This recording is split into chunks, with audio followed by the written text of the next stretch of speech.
You're traveling through another dimension, a dimension not only of sight and sound, but of mind, a journey into a wondrous land whose boundaries are that of imagination. That's the signpost up ahead. Your next stop, the Twilight Zone.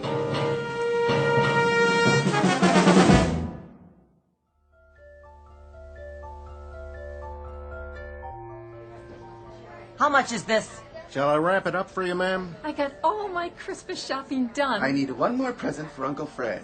Could you put a big red ribbon on that? Ma, where is he? He'll be here, Tommy. How long? Just a few more minutes. I don't believe it. He's never coming. Excuse me. Yes, madam? Are you the manager? Indeed I am. Mr. Dundee at your service. Well, I have a question for you. Gift wrapping? The customer service counter is downstairs on the first floor. No, not there. Oh, a special Christmas item. I'm sure we can find something. What exactly were you... Listen to me, Mr. Dundee. See this sign? What about it? What does it say? Santa will return at 6 o'clock. It's almost 6:30. Oh, yes. Well, you see... And my boy's been waiting all year to see him. We can't stand in line forever. I'll look into it, madam. Perhaps Santa has been detained. You know, so many presents to wrap up at the North Pole. I'm sure the boy understands. You don't know my boy. Listen up, Dundee. If the guy in the red suit doesn't show in 5 minutes, we're going to another department store. Oh, really? That won't be necessary. I want to talk to Santa. How now, son? Where is he?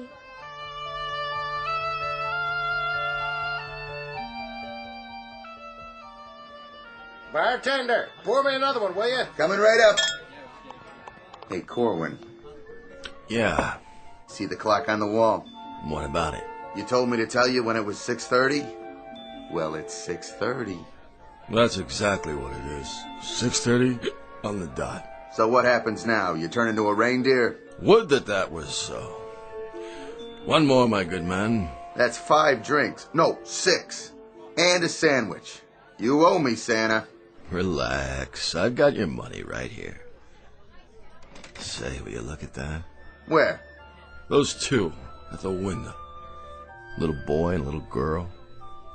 Sad faces, don't you think? Yeah, they peek in here, they see Santa getting plastered. Real nice. Go on, shoot! That's not what's eating them. What is it then? They know there isn't really a Santa Claus. No kidding. Why do you suppose that is? How's that? Don't you ever wonder why there isn't a real one? For kids, I mean. What am I, a philosopher? You know what your trouble is, Corwin? You let that stupid red suit go to your head. Here's your change. I'll flip you for it. Double or nothing. What do you think this is, Atlantic City? Come on, eat your sandwich and get out of here. I've had enough to eat. Where's my drink? I'm coming. Oh, ouch. And keep your fingers out of the till. All right. Can't you take a joke? I catch you doing that one more time, I'm going to break both your arms up to your shoulder blades. Now go on, get out of here. What's going on? Nothing, just Santa trying to hoist the joint.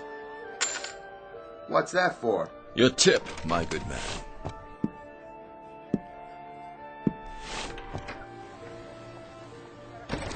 Take it easy now. Ooh, snow's pretty slippery.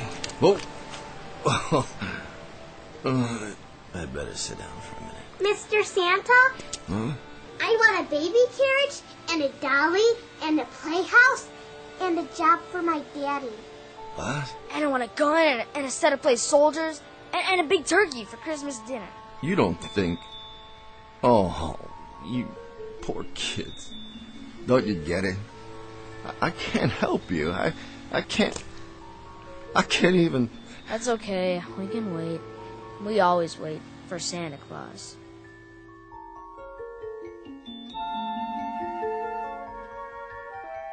This is Mr. Henry Corwin, normally unemployed, who once a year takes the lead role in a uniquely American institution, that of the department store Santa Claus, in a road company version of The Night Before Christmas.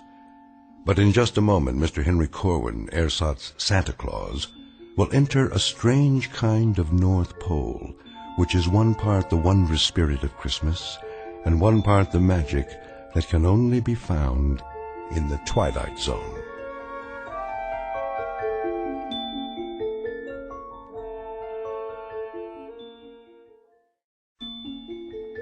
And now, The Twilight Zone, and our story, Night of the Meek, starring Chris McDonald, with Stacy Keach as your narrator.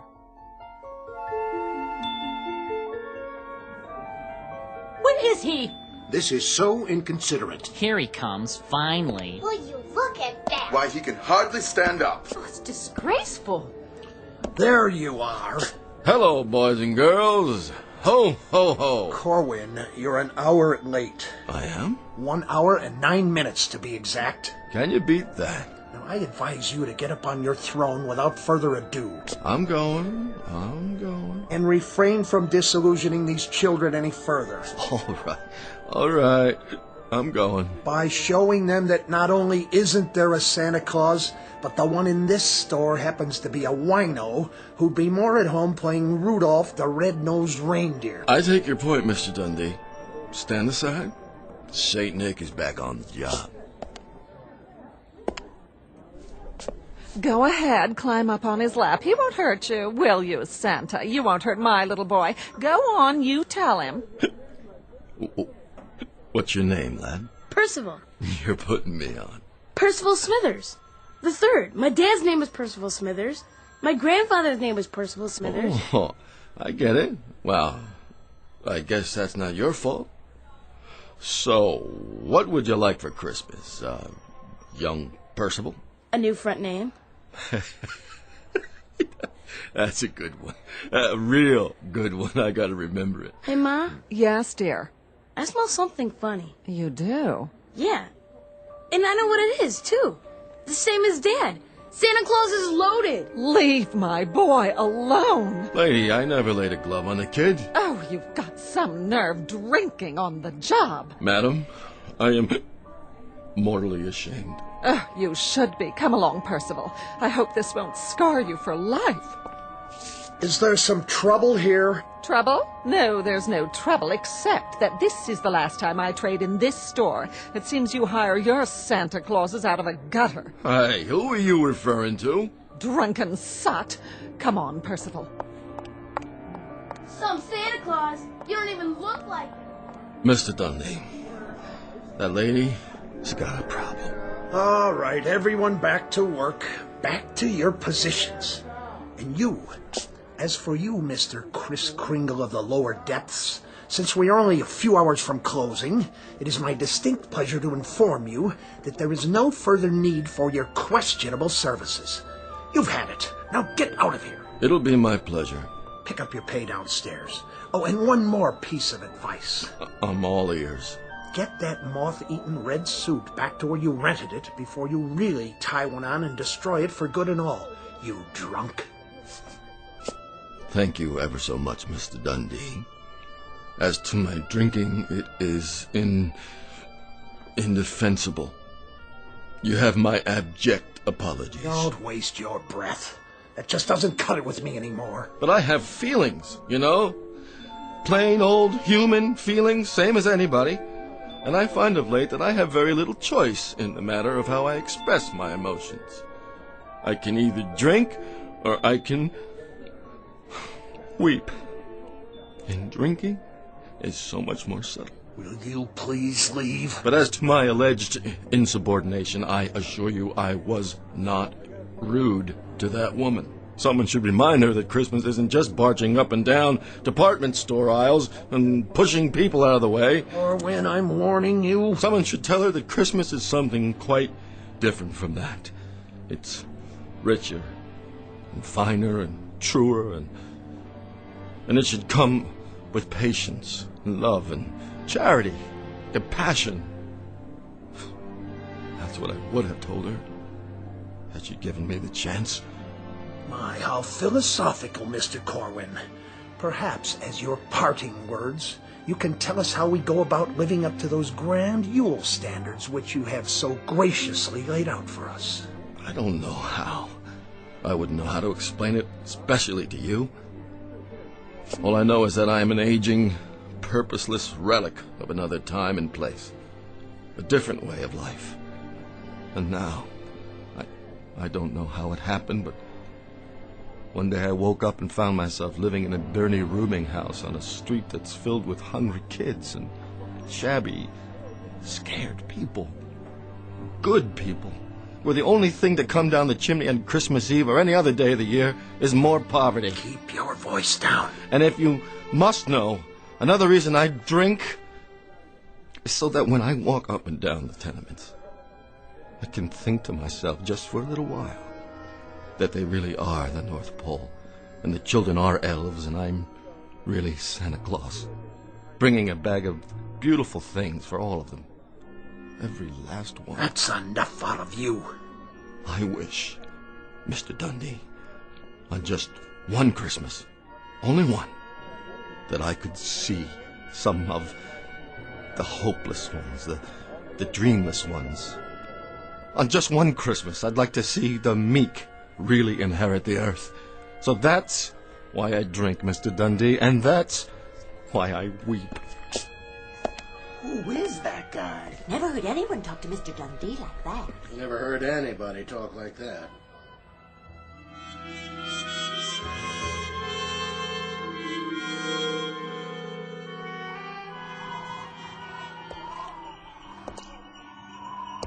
What in the heck is that? Sleigh bells? Yeah, sure it is. Better get home and sober up. Could have sworn I heard...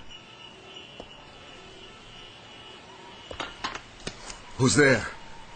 In the alley. Stop hiding behind those garbage cans. What are you afraid of? Come out so I can see you. Oh, give a start there, kitty. I gotta get sober. Look at the mess you've made. All right, I'll clean it up. Put the cans back in the bag.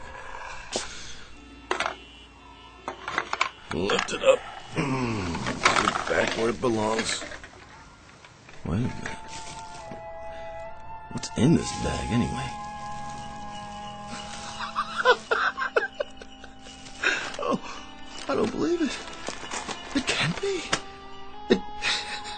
It flat out can't.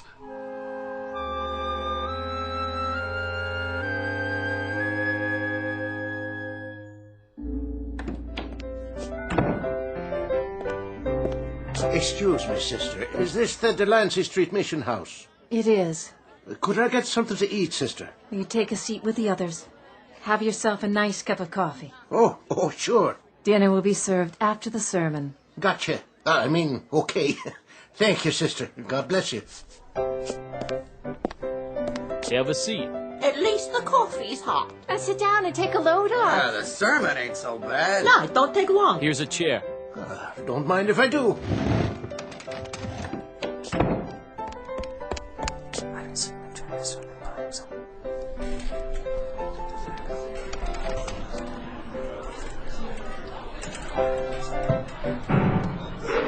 All right, what is this all about? You, the noise, the commotion, you. What is the idea of barging in and disrupting our Christmas Eve?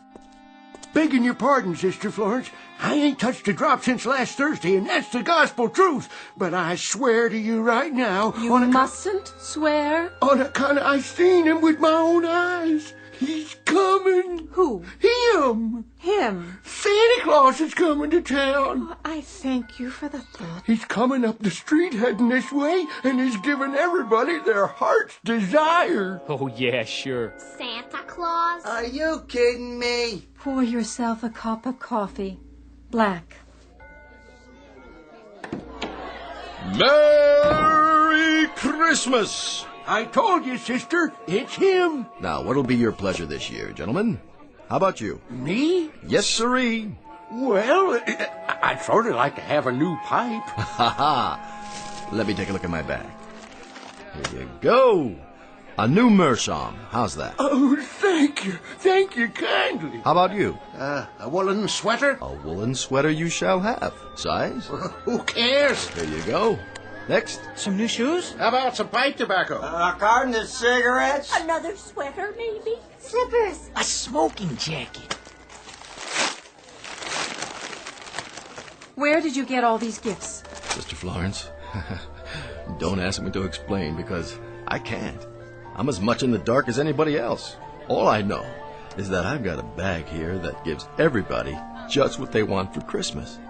As long as it's putting out. Let's see here. What do you need? How about a new dress, sister? All wrapped up with a pretty ribbon for you. Well, we'll see about that. Don't you want your present? Let's open it for her.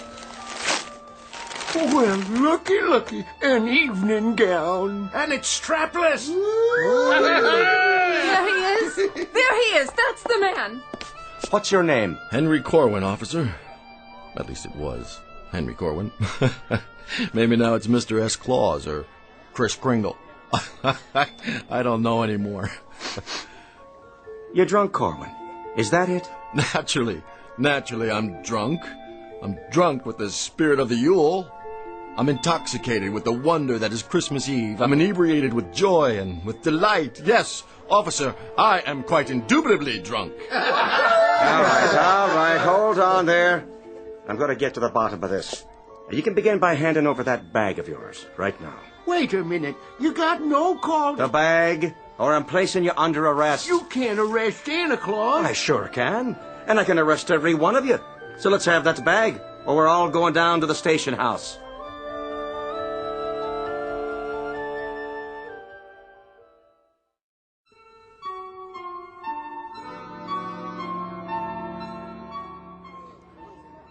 You hard of hearing? I'm sure we can settle this. Yes, we can, Corwin. And in a hurry. I'd like to see just one little thing. And that would be? Show me the receipt for all this stuff. Right now. The receipt? You heard me.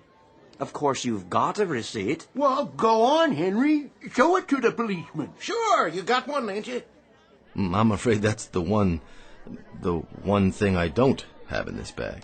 Sister Florence. Yes, officer. Collect all the stolen goods. What stolen goods? Put them in a pile over there. I'll see that they get claimed after I find out where he took the stuff from. Gladly. Come along, Santa. But you don't understand. Move.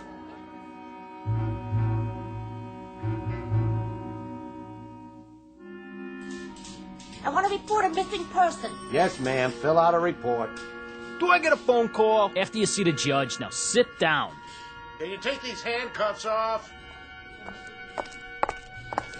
Ah, here we are.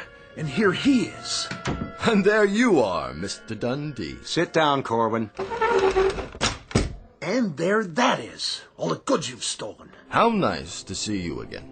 And how nice it will be to see you, my wistful St. Nicholas, going up the river. Do you suppose he could get as much as 10 years, Officer Flaherty? 10 years? Don't look good, Corwin.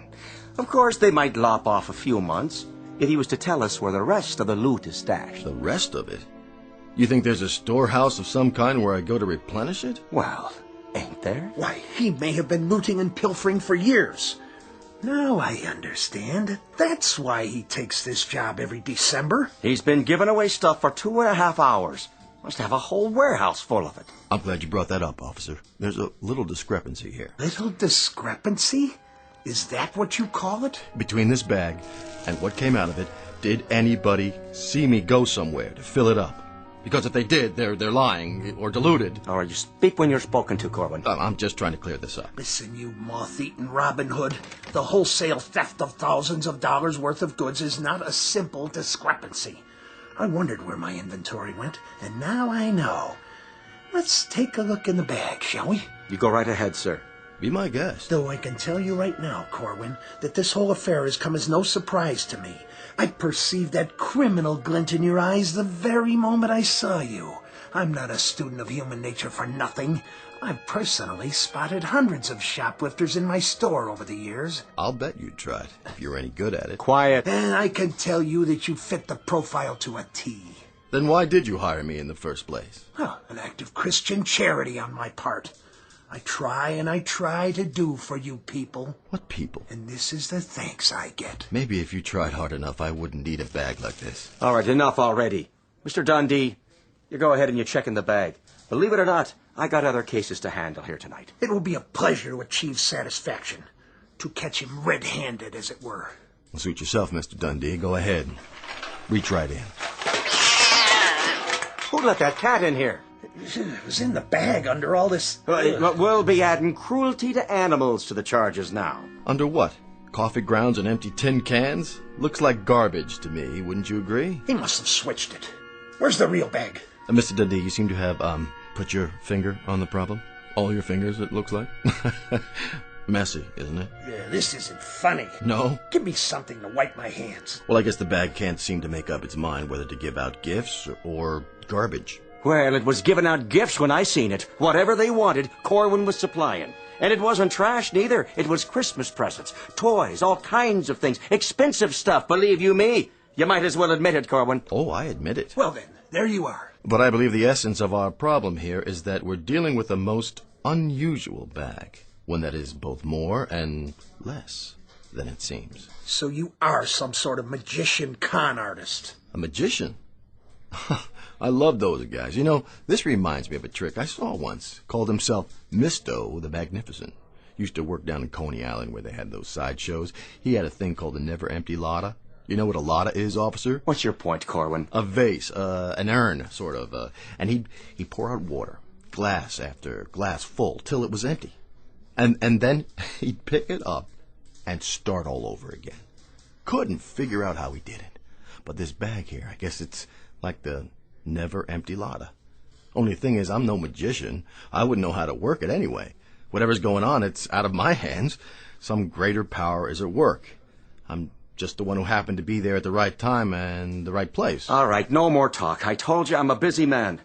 For now, Corwin, my advice to you is clean up this mess and get out of my police station before I find a reason to book you. All right. If that's what you want, happy to oblige.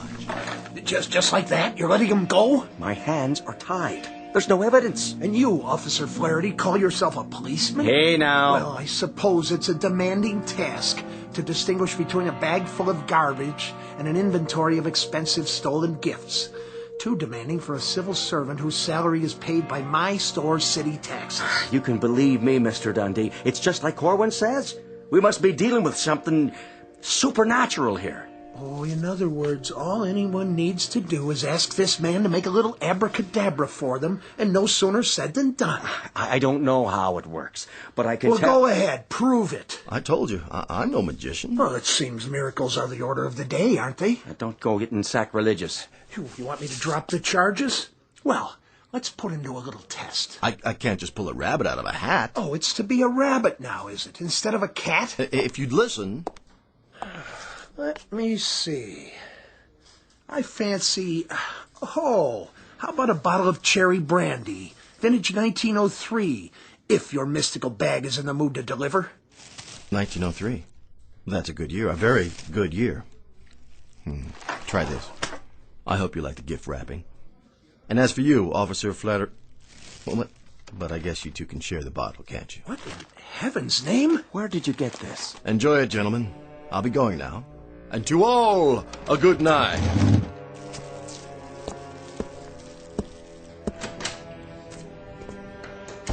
Well, let me open that package for you. You go right ahead. No telling what's inside.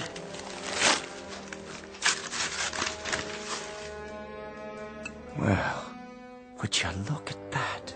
Is it a real bottle? Looks like one. Feels like it, too. It is a magic trick. It has to be. The old switcheroo. Either that or I'm dreaming, or I've gone completely mad. Now, don't that beat all? 1903, just like you said. The card's even made out to you. To Mr. Dundee from Santa. Here you go. You look like you need it, Mr. Dundee. Give me that.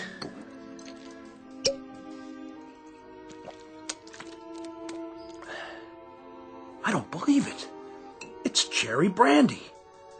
And a very fine one, I might add. Just one more thing. Yeah? Would you mind terribly much passing the bottle before it's empty?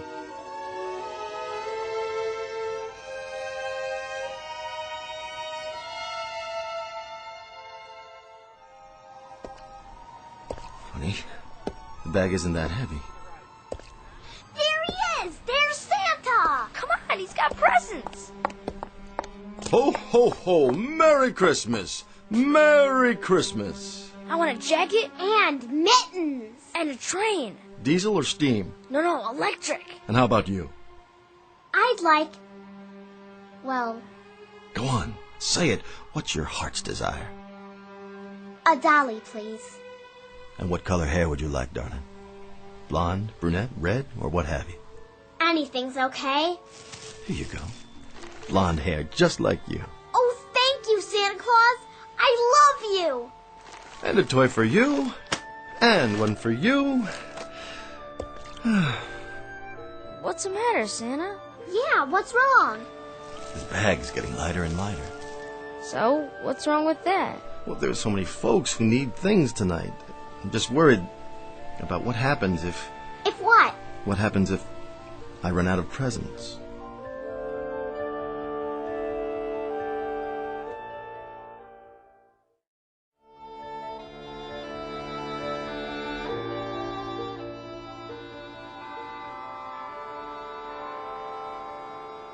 There it is.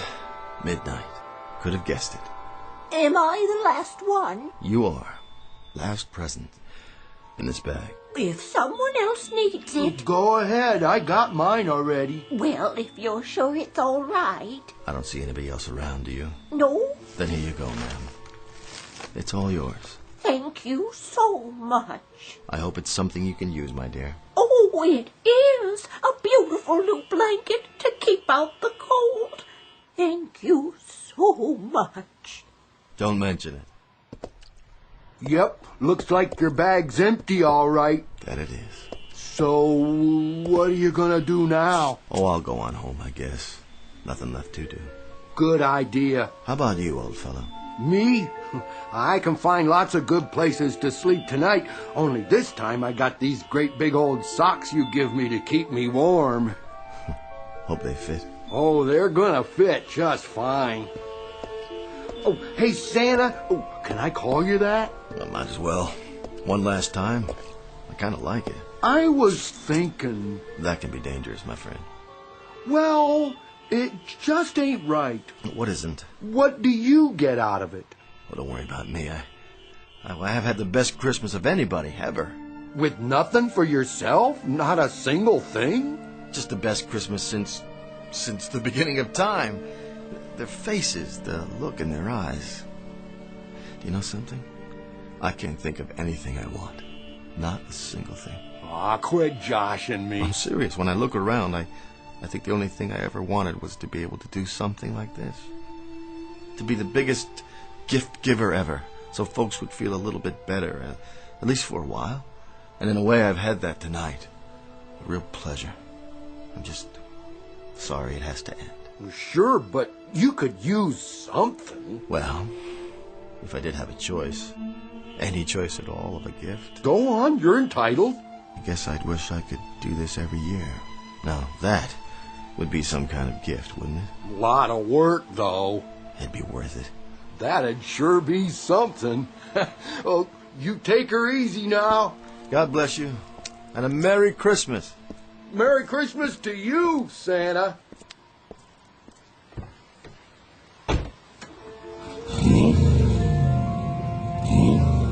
Oh, and thanks for the car. Don't mention it.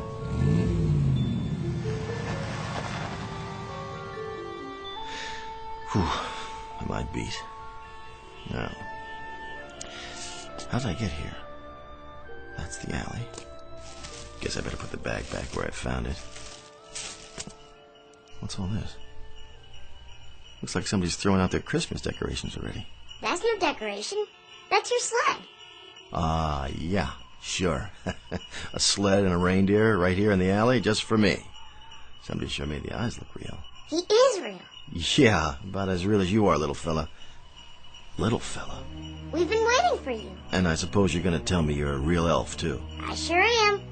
We've been waiting for you to come back. Say, where did you rent your costume? I never saw one look that good. Pointed hat, turned up toes. Costume? I made this myself, by hand. And the little bells? Must have been a heck of a party. It better be a costume because I haven't had a drink in... Uh-oh. Oh, no. What's the matter, Santa? No, not me. You got the wrong guy. No, I haven't. Did you hear what I said? We've been waiting quite a while, Santa Claus. Better get a move on. We've got a whole year of hard work ahead to get ready for next year. Ready? Come over here. Yes, Santa? Pinch me. If you say so. Ow! You don't have to do it that hard. Are you ready now? I don't know. Come on, get in. There's plenty of room. Where? In this sleigh. You sure you don't have the wrong person?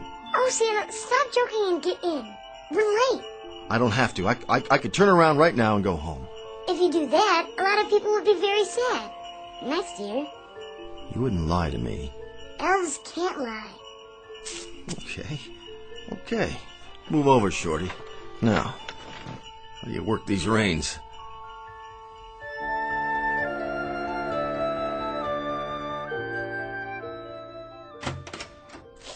Good night, Officer Flaherty. Night, Mr. Dundee. So long, fellas. My regards to everybody in the precinct. And a Merry Christmas to you both. Night, boys. See y'all in the morning. Watch yourself out there. It's mighty cold. Now, don't you worry about me.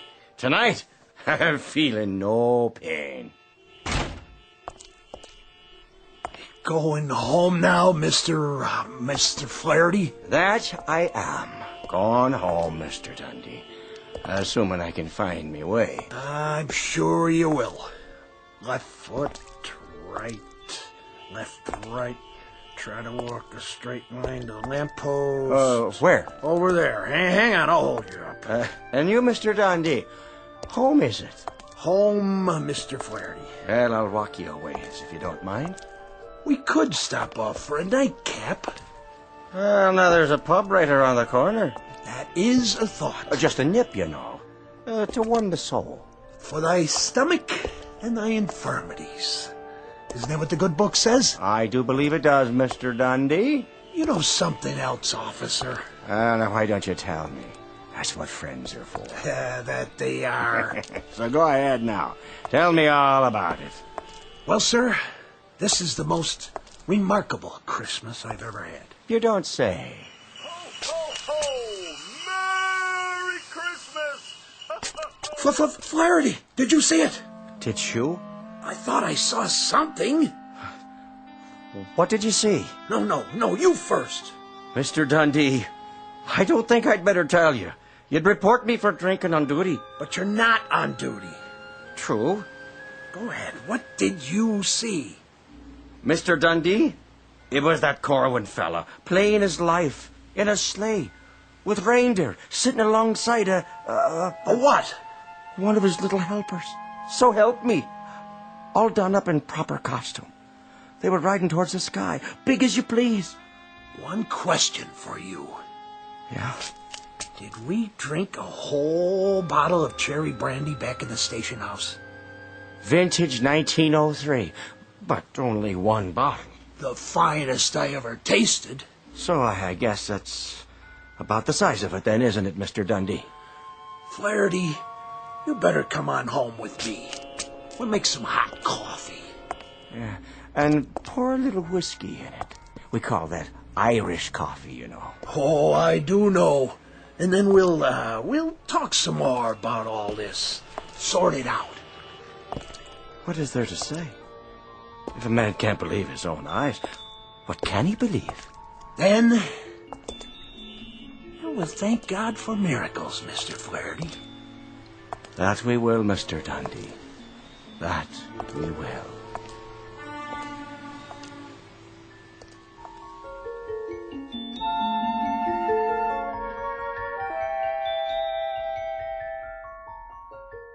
A word to the wise, to all the children of our times, whether their concern be pediatrics or geriatrics, whether they crawl on hands and knees and wear diapers, or walk with cane and comb their beards. There is a wondrous magic to Christmas, and there is a special power reserved for little people. In short, there is nothing mightier than the truly meek. And so, a Merry Christmas to each and to all a good night, from those of us here in the Twilight Zone.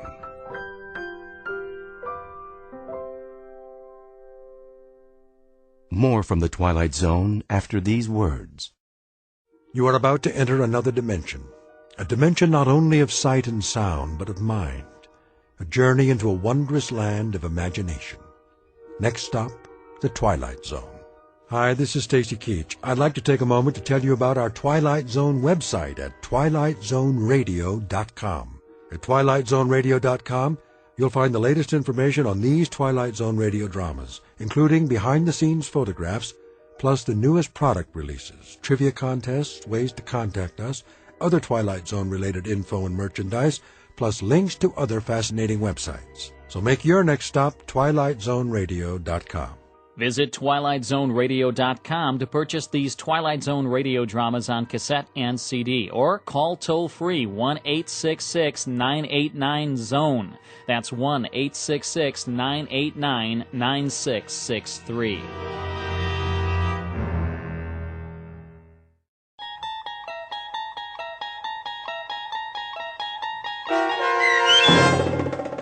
Night of the Meek, starring Chris McDonald, with Stacy Keach as your narrator, was written for the Twilight Zone by Rod Serling and adapted for radio by Dennis Etchison.